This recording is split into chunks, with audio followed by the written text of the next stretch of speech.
merci encore une fois, merci beaucoup.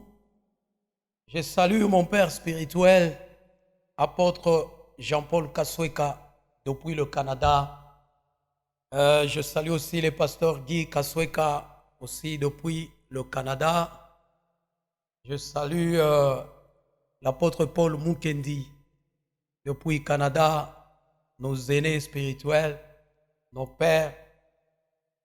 Je salue mes amis dans le Seigneur, mes collègues de service, pasteur Jonathan Sea, pasteur Eli Kalele de l'église Bethany Cité. Je n'oublie pas le pasteur Trésor Kaembe depuis Kasumbalesa, le prophète David Michael depuis Kasumbalesa. Que Dieu vous bénisse, que le Seigneur vous soit favorable et que le Seigneur vous protège, qu'il vous assiste encore une fois. Je salue notre bien-aimé papa Arsène Ngandou depuis l'Afrique du Sud. Que Dieu vous bénisse pour votre soutien. Que le Seigneur vous soit favorable. Je salue aussi monsieur Max Ompande. Que Dieu vous bénisse. Merci beaucoup de nous avoir soutenus. Alors, bien-aimés dans le Seigneur, je reviens encore, toujours avec notre thème qu'on a eu à partager. Aujourd'hui, je pense, j'avais introduit, je fais la première partie, aujourd'hui c'est la deuxième partie, où nous allons spécialement parler de l'idolâtrie. Prenez déjà une très bonne position chez vous, parce que nous voulons décoller et vibrer au rythme de notre Seigneur Jésus-Christ.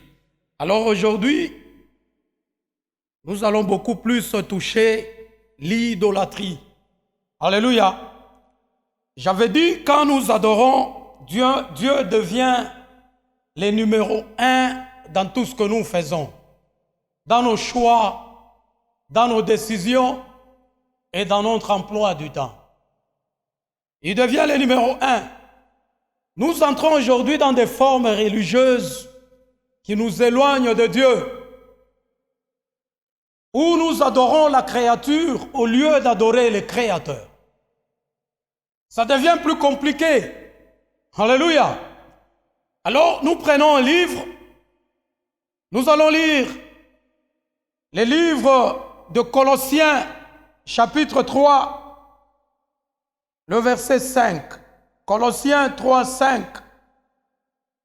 La Bible nous dit, faites donc mourir les membres qui sont sur la terre, l'impudicité, l'impureté, les passions, les mauvais désirs et la cupidité qui est une idolâtrie.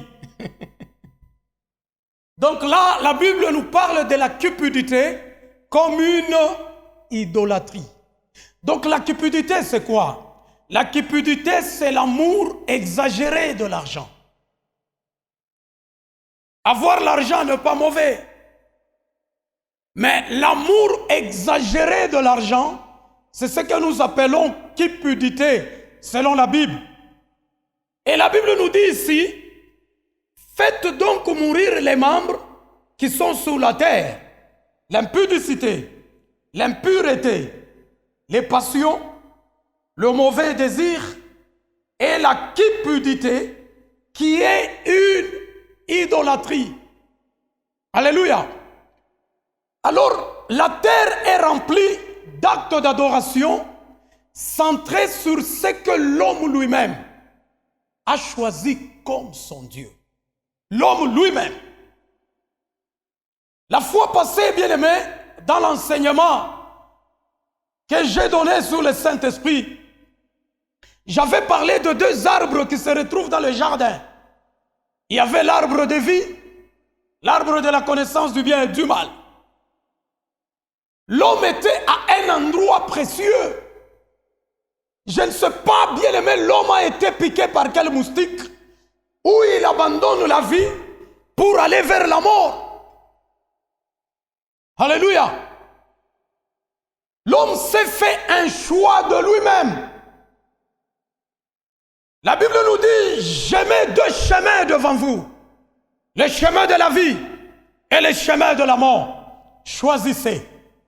Le choix est libre. Même quand tu entres en prière, la vérité est que si tu n'es pas béni, tu es maudit.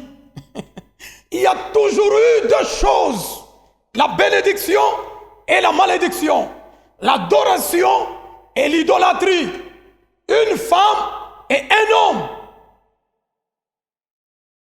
Je suis même étonné de voir les hommes qui courent derrière les hommes. Ce que nous appelons l'homosexualité. Dieu a créé un homme, il a créé aussi une femme. Tu ne peux pas abandonner une femme et aller vers un homme. C'est quelque chose qui est contre nature. C'est de l'idolâtrie. Dieu ne supporte jamais l'idolâtrie. Alléluia. Jamais. La terre est remplie d'actes d'adoration centrés sur ce que l'homme lui-même a choisi comme son Dieu. Alléluia. Nous avons le matérialisme. Nous avons la sexualité. Nous avons le plaisir. Nous avons la gloire. Et nous avons aussi l'argent. Alléluia. Ces choses sont des dieux vers lesquels monte l'adoration de beaucoup bien-aimés des hommes sur la terre. Alléluia. Écoutez ceci. Nous adorons toujours ce qui prend toute notre attention et notre énergie. Ce qui nous occupe jour et nuit et qui devient finalement l'essence de notre vie. Je vais y arriver. Alléluia. Sois à l'aise là où tu es. Sois à l'aise, ne te déplace pas. Il y a quelque chose que le Seigneur va te communiquer qui pourra t'aider. Aider des générations et des générations après toi. Alléluia. Nous adorons toujours ce qui prend toute notre attention et notre énergie. Ce qui nous occupe jour et nuit et qui devient finalement l'essence de notre vie. Alléluia. L'idolâtrie est un véritable obstacle à l'adoration. Le Créateur a toujours prévu que sa création adore le véritable Dieu. Alléluia. Parce que j'avais dit l'adoration, c'est l'acte premier de tout être humain. L'adoration, c'est l'aspect placé en première position dans l'œuvre de Dieu. L'adoration est plus que toutes les prières que nous faisons. C'est plus que la prière bien-aimée d'autorité. Et aujourd'hui, l'Église en RDC, surtout chez nous au Congo, quand vous demandez aux gens d'adorer, et beaucoup de gens vous dorment même, tu verras, les gens sont lourds dans l'adoration. Il y a ceux-là qui adorent bien-aimé dans une position assise. Mais quand vous demandez aux gens de faire une prière d'autorité, tu verras toute la salle debout en train de bouger de tête et de chasser les démons. L'Église. C'est pourquoi j'ai toujours dit, cette génération, c'est une génération perverse. La connaissance est un pouvoir. Si tu ne connais pas, bien-aimé, celui qui connaît te dominera. Alléluia. La connaissance est un pouvoir.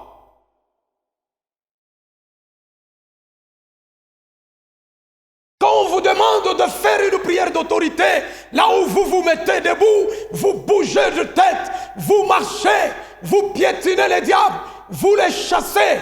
C'est bien, mais l'adoration, c'est mieux. Je n'ai pas besoin de chasser les démons. Le diable bien-aimé a été jugé le jour où Christ est monté à la croix de Golgotha. La Bible nous dit qu'il a été dépouillé, livré publiquement en spectacle. Il n'a plus, bien aimé, d'autorité ou de pouvoir devant nous, les enfants de Dieu. Aussitôt que je crois dans le Seigneur Jésus-Christ, je deviens supérieur par rapport aux démons.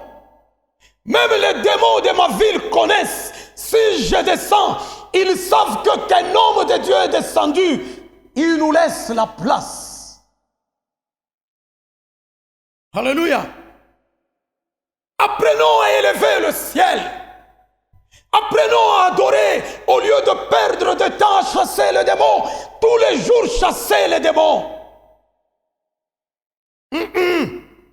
Ce n'est pas ça la vraie vie, la vraie vie chrétienne. La connaissance est un pouvoir. Alléluia. Alors nous parlons de l'idolâtrie. Les gens adorent la forme au lieu d'adorer le Créateur. Alléluia.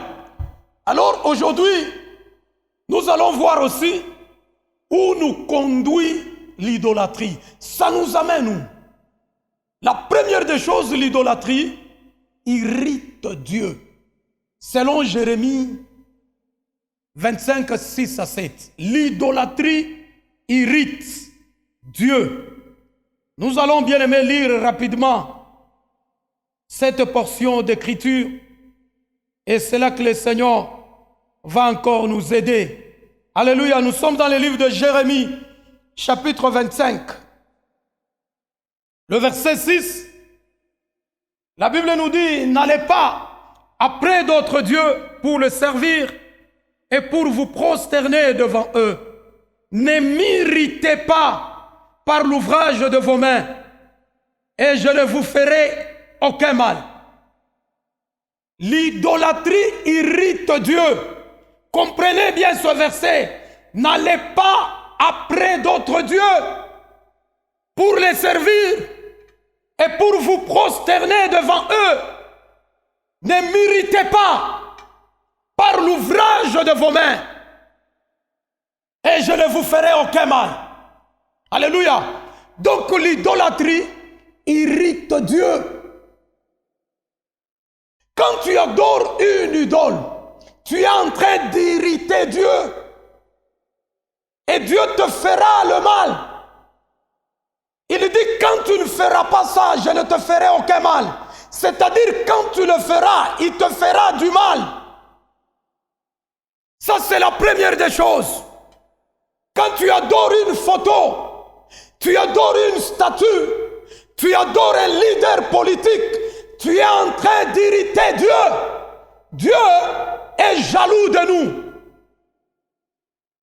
Deuxième des choses, l'idolâtrie ouvre le porte à l'ennemi.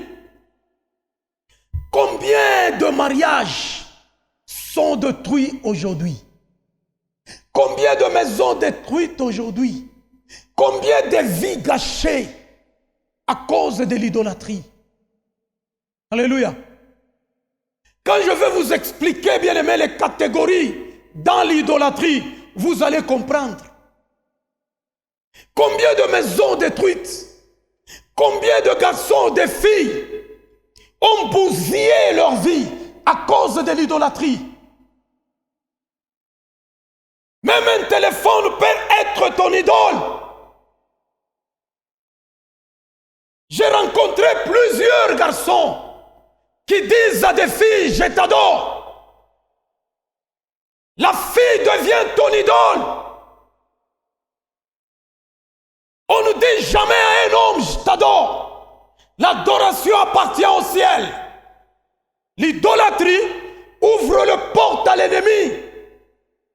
C'est pourquoi tu es frappé d'une maladie dont tu ne connais même pas le nom. Pourquoi? Parce qu'il y a une idole à côté de toi que tu adores tous les jours. Et quand tu le regardes, tu as le plaisir en toi. Tu es joyeux. Tu adores un homme à la place de Dieu. Tu n'as pas le temps pour la Bible, tu n'as pas le temps pour l'église, pour la prière. Mais tu as le temps pour cette personne-là. C'est pourquoi tu es maudit. Il y a une maladie chronique en toi. Une maladie sans nom. Combien de jeunes vous meurent à bas âge? C'est à cause de l'idolâtrie. Adorez le Seigneur partout où vous êtes. Notre Père qui est aux cieux. Troisième des choses, l'idolâtrie nous amène loin de la face de Dieu. Quand tu commences à adorer, bien-aimé, une idole, tu n'auras pas le temps pour ton Dieu. Tu ne parleras jamais de la présence de Dieu, jamais de l'église, jamais de la prière. Tout ce qui est de Dieu sera en deuxième position. Mais en première position, tu verras toujours ton idole.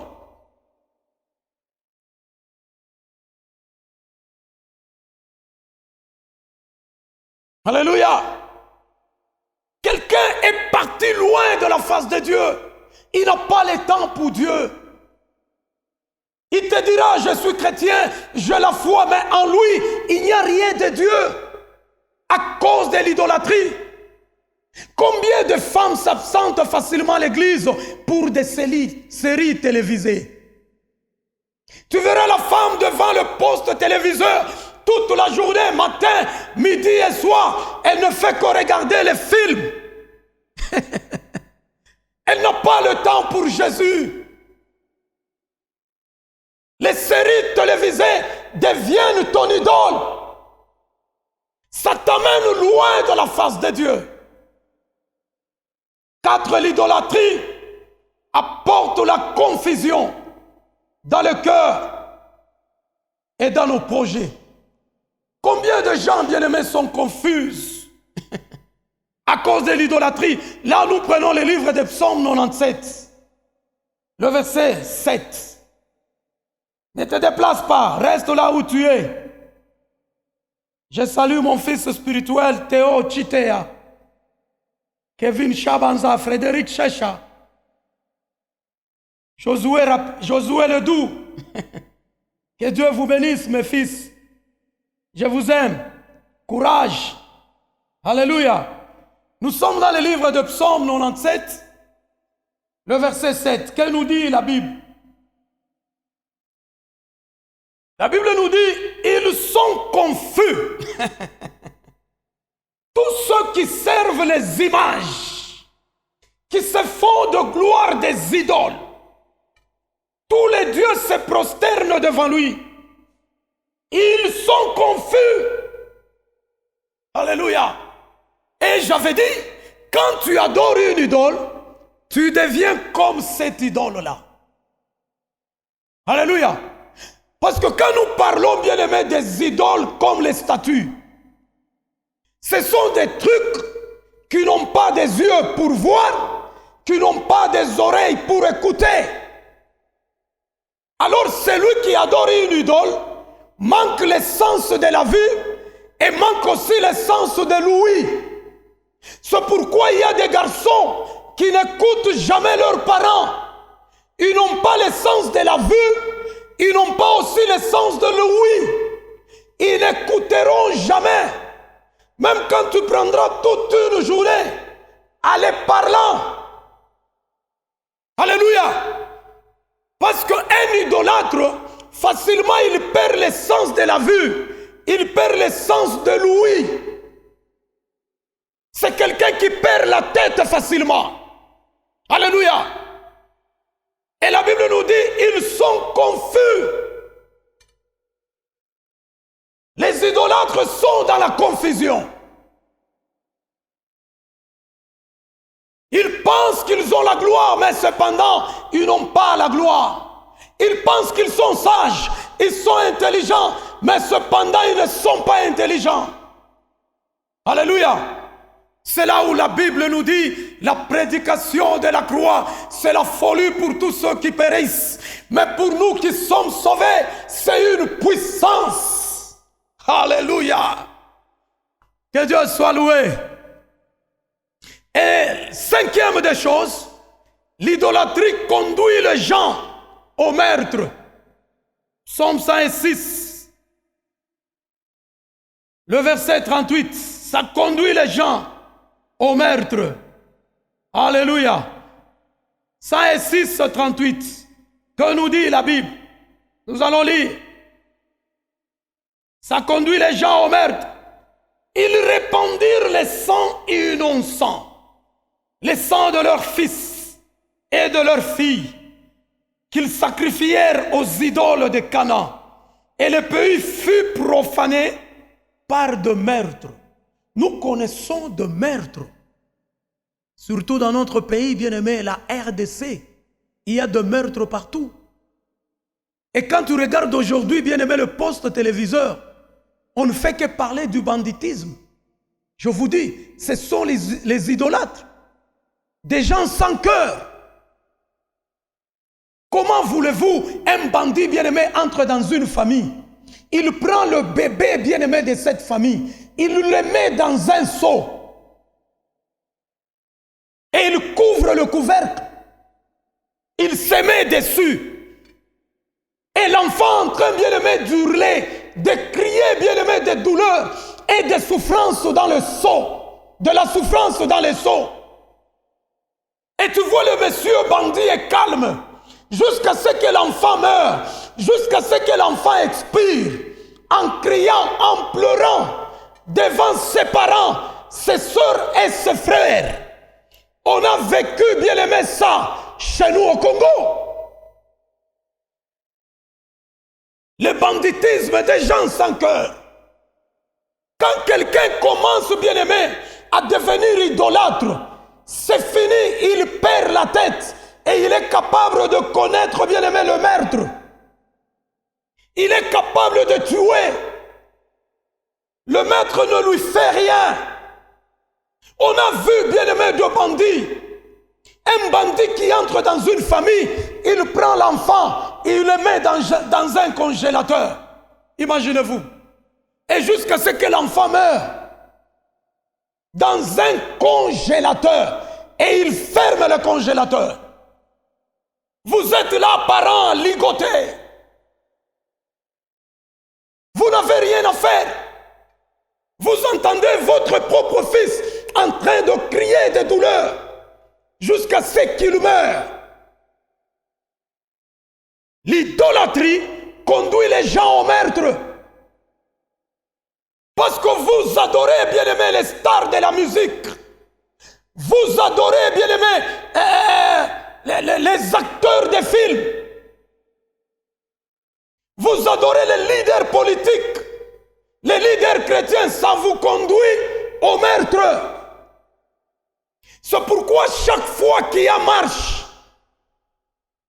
pour revendiquer, alléluia, quelque chose, mais il y a toujours eu de meurtre.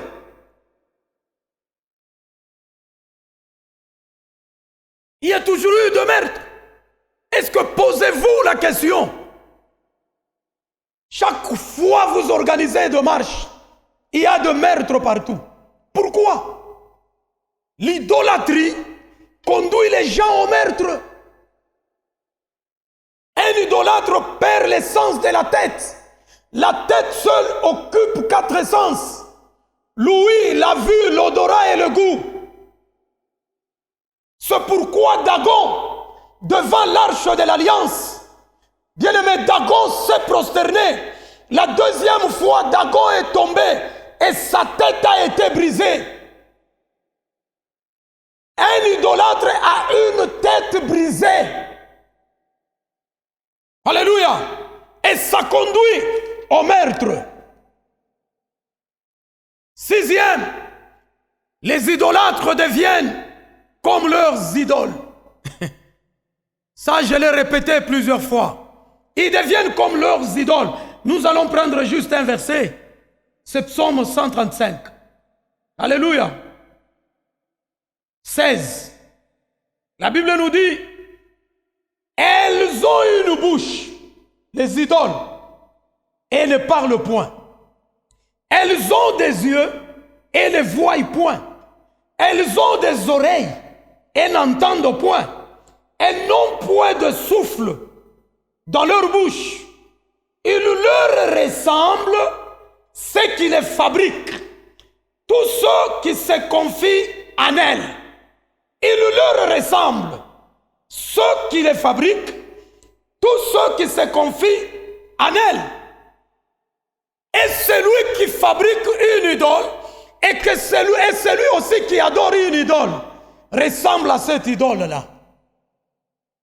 Or, bien aimé, les idoles ont une bouche et ne parlent point. Elles ont des yeux et ne voient point.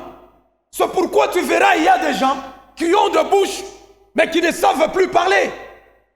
Il y a des gens qui ont des yeux, mais qui ne voient pas.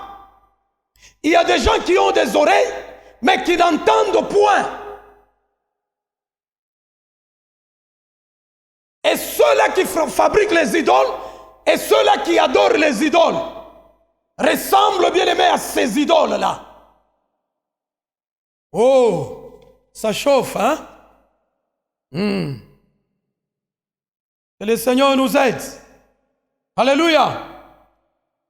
Alors pour terminer, nous allons voir les diverses idoles. Alléluia. Qu'est-ce qu'une idole? Qu'est-ce qu'une idole? Tout ce qui prend la place de Dieu dans notre vie est une idole. C'est ce qui supplante Dieu dans notre esprit et notre âme.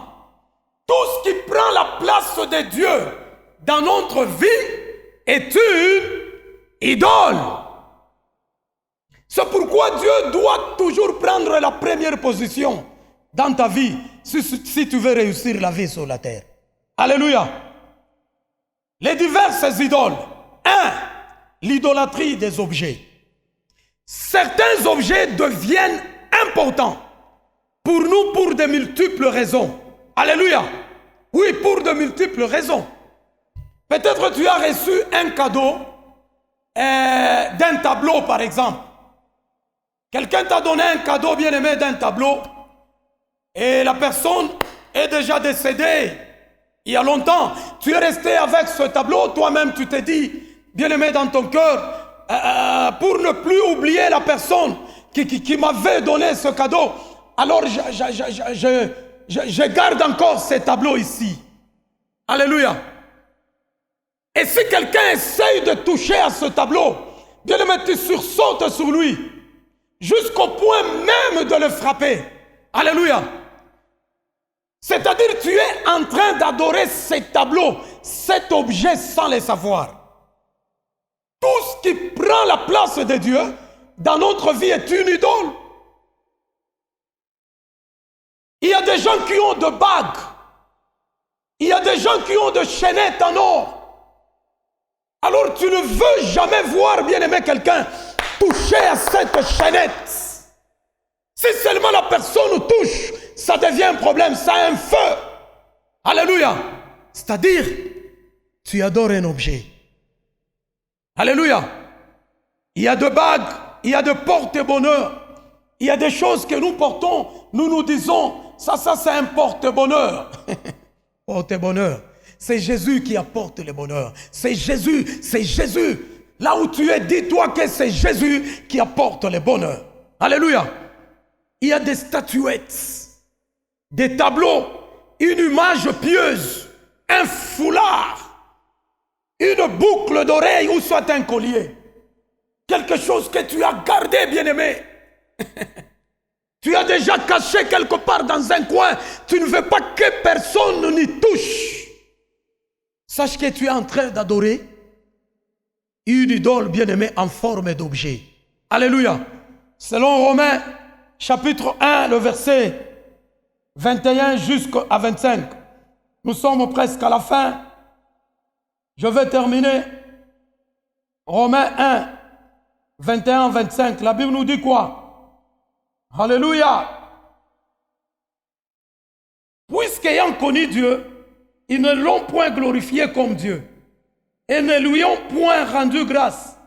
Mais ils se sont égarés dans leurs pensées et leur cœur sans intelligence a été plongé dans les ténèbres. Se vantant d'être sages, ils sont devenus fous. Ils ont changé la gloire du Dieu Incorruptible en image représentant l'homme corruptible. Aïe, aïe, aïe, aïe, aïe. C'est malheureux.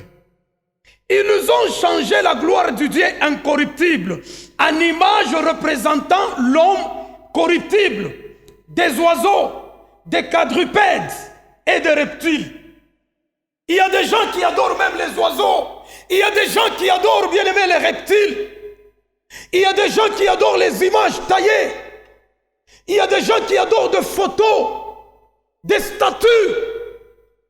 Et la Bible nous dit, ils croyaient être sages, mais cependant ils sont fous. Ah, que Dieu nous aide. Jésus, tu es Seigneur. J'adorerai le Seigneur Jésus seul. À toi seul l'honneur, la gloire, la louange. Alléluia. L'idolâtrie des objets. Bien-aimés, c'est par là que je veux m'arrêter. Aujourd'hui, nous avons encore d'autres formes d'idolâtrie, comme l'idolâtrie de pensée. Il y a des gens qui adorent Dieu, bien-aimés, qui adorent les idoles plutôt dans les pensées. Alléluia. Il y a quelque chose qui supplante dans tes pensées, alors tu n'as pas le temps pour Dieu. Tes pensées, bien-aimés, ne voient pas Dieu, mais ça voit autre chose.